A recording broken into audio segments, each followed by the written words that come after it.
YouTube channel, Peace Jones. Don't forget to what? Like, comment, and subscribe. So let's get right into this video. This is a video for my dating series called The Dating Chronicles. And the topic of this video is going to be, you can't force someone to like you, okay? Now let me give you guys a little scenario, okay? All right. So basically what I'm saying in this video is, a lot of times people look at dating as black and white, right? And they say like, oh, well, this person was great for you in their opinion, right? You know, he was handsome, he has a great job, he was really sweet to you, he doesn't have children, he loves his mother, he's a provider, he's family oriented. Why didn't you take advantage of that? Why didn't you like him? Why did you let him get away, right? On the other hand, she was a beautiful woman. She was career oriented. She made great money. She didn't have children. She was nurturing. She loved you. She cooked for you. Why did you let her get away? The fact of the matter is, sometimes someone may be all of these things, but you guys may not be compatible. You guys may not be sexually compatible. You guys may not be physically attracted to one another, right? Or maybe it's one-sided, right? Maybe one person's attracted to the other, but it's not a mutual thing. And so I think that we need to break out of these like black and white dating images, mindsets, and thoughts, right? Like, a lot of people seem to think that it's just simple, right? Like, you find a great woman, you find a great man, and boom, you hit it off, you guys get married, it's a fairy tale ending. But that's not the case all the time, right? How many times have you guys seen an attractive male who seemed to be awesome marry an attractive woman that seemed to be awesome, and they didn't work out for whatever reason, right?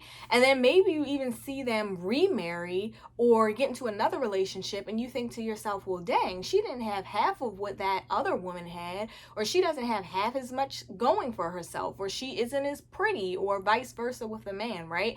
And the thing is, like, once you get older, you start to value certain things over other things, right? So, you know, when we were younger, we were all about looks, right? Like 16, 17, starting to date, it was all about looks. We didn't really have anything to think about past that. But as you get older and you have bills and you have assets and you have things to gain and you have things to lose, and, you know, you start to come into yourself, you start to understand yourself. Everyone looks for different things in a partner, right? And that's the other thing. We like to categorize. Oh, men only like looks. Oh, women only like money. But no, there's different people want different things out of relationships. Like, we have to start to understand that, right? So I might have a girlfriend that's like, hey, you know, I really don't care to be working ever again. Like, I'll be a stay-at-home mom. I'll be a stay-at-home wife. I really just want to be at home. I want to have my husband give me an allowance or money, and I'm just going to be at home. Along with that, she might say, well, hey, men cheat, infidelity is pretty common. As long as he doesn't let me know and I can stay at home, I'm good with that, right? Then I might have another girlfriend that's like, hey, you know what? Money doesn't mean everything to me. I don't mind working. I don't mind him working, as long as we have a great, healthy family unit. Like, I want a big family. I want all of my kids to just be happy. Forget money, forget materialistic things. I just want to enjoy life with my family, right? So everyone looks for something different in a relationship, right? And so we have to stop making these blanket statements or these assumptions when it comes to dating and what each individual person may be looking for, right? But to bring it back to the subject at hand, that everyone may not like you and you can't force people to like you, right? So I'll give you guys a little story time. I had this really good friend, right? We were like best friends, me and another guy. And so we were best friends for a long period of time, maybe like 8 years, maybe longer than that. Yeah, around 8 years, 10 years maybe. I don't know. I can't remember. It was a long time.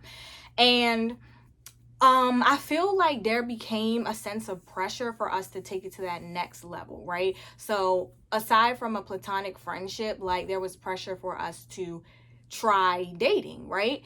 It didn't really work out. In my heart, I always knew that he just wasn't for me. Even though he made a great friend, I just knew I really didn't want to be with him, right?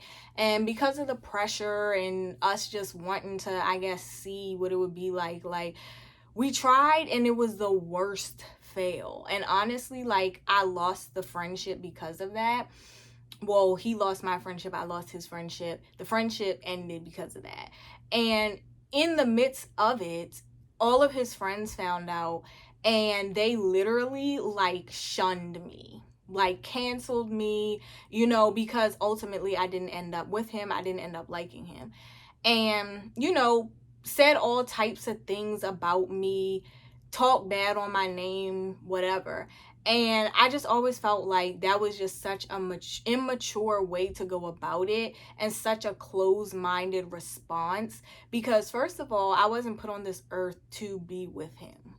Like, God didn't create me and say, hey, you need to be with this guy or your life is over. You know what I mean? So for a group of people to actually like get that angry at you and like speak bad about you, shun you, whatever, it's like, dang, like, why do you guys feel like it's the end of the world because we didn't end up together? It was our decision. It's our lives. You know what I mean? And I also felt like, how can you assume that someone has to like someone romantically just because they have a good friendship or just because they're cool or just because, they look good together? Like, you can't force someone to like you, right? And I've been in scenarios where I could tell that a guy wasn't really feeling me. And instead of me getting in my feelings about it, I can step back and say, hey, I'm not everyone's cup of tea. I might think I'm great, but maybe he doesn't. I might think I'm attractive, but maybe he doesn't think I'm as attractive. Or maybe I'm not his type. You know what I mean? I might think I'm funny or nice or caring, but maybe he looks for something different in a woman, right? And I can always respect that. And I'm even okay with having a friendship after that. The only thing that I don't respect is when you lead me on or when you play games, right? Or use me. So you guys know the typical hit it and quit it. Oh yeah, I don't really like her, but I'm going to pretend that I like her and then hit it and then quit it. And then, she's totally going to be lost and hurt. Or if a guy is like, hey, I don't really like her, but I'm going to string her along. I'm lonely right now. I just got out of a long-term relationship. I need some company. She seems pretty vulnerable. I'm going to string her along. And then when I'm done, I'm going to disappear. That's when I have a problem. But if you just straight up tell me like, hey, I'm really not feeling you like that. You seem like a great person though. Wouldn't mind being your friend. Bet. Like, who am I to say you have to like me?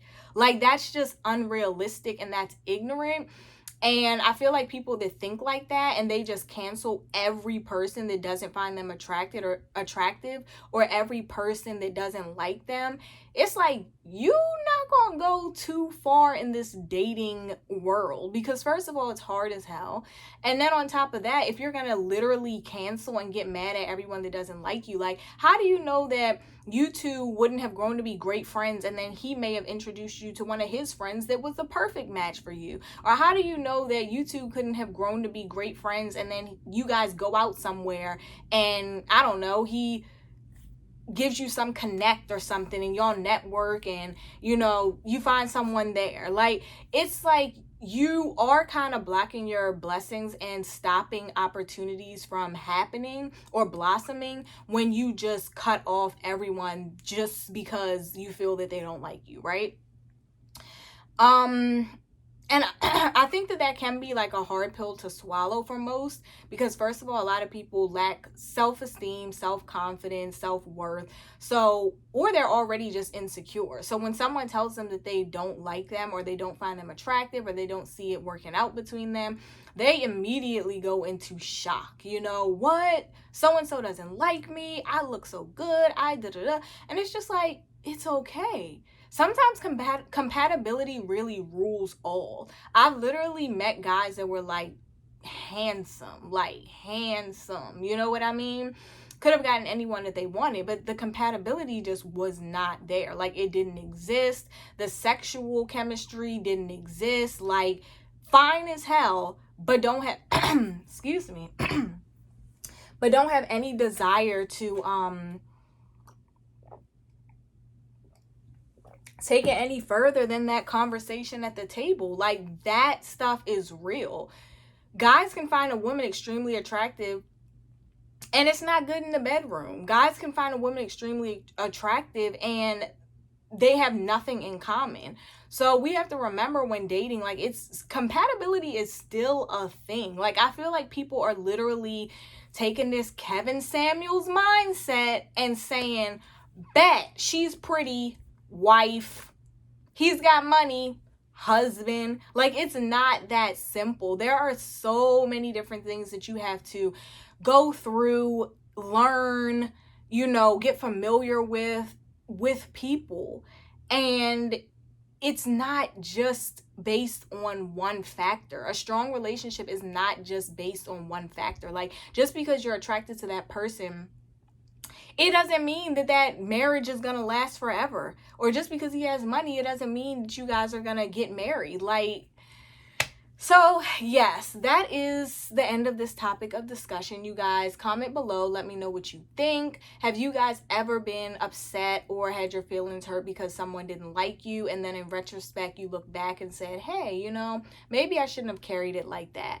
Or have you guys not had someone like you and you carried it in a more mature manner and you guys were able to grow and learn from it and you made a friend or an acquaintance or whatever it may be? If you are someone who has experienced this and you want to change the way that you handle it or the way that you kind of want to build some self-confidence or self-esteem behind it, definitely this is the video for you. There's definitely a better way to go about it than to just be sad. You don't need to be sad. You don't need to be hurt, because everyone is not gonna like you, right? Like, there's so many people in this world. I don't care how nice or great you are, everyone isn't gonna like you. And you just have to be able to roll with that and move on to the next thing. And friends of friends that are dating, don't hold people to this extremely unrealistic standard in the sense that, they're telling you about these different guys or women and they're like, yeah, he was this, and this, but it didn't work out. Or he was this, and this, and I don't think I really like him. Because guess what? I'm pretty sure that before you found your mate, you found plenty of people that lined up in many areas and hit a lot of your standards head on, but it just didn't work for whatever reason. And that's why there's so much beauty in finding the right person, because when you find the right person, you have legit sifted through so many layers and that person still was the best fit for you. So yeah, you guys, I'll see you guys in my next video. You guys have a great week. All right? Peace out.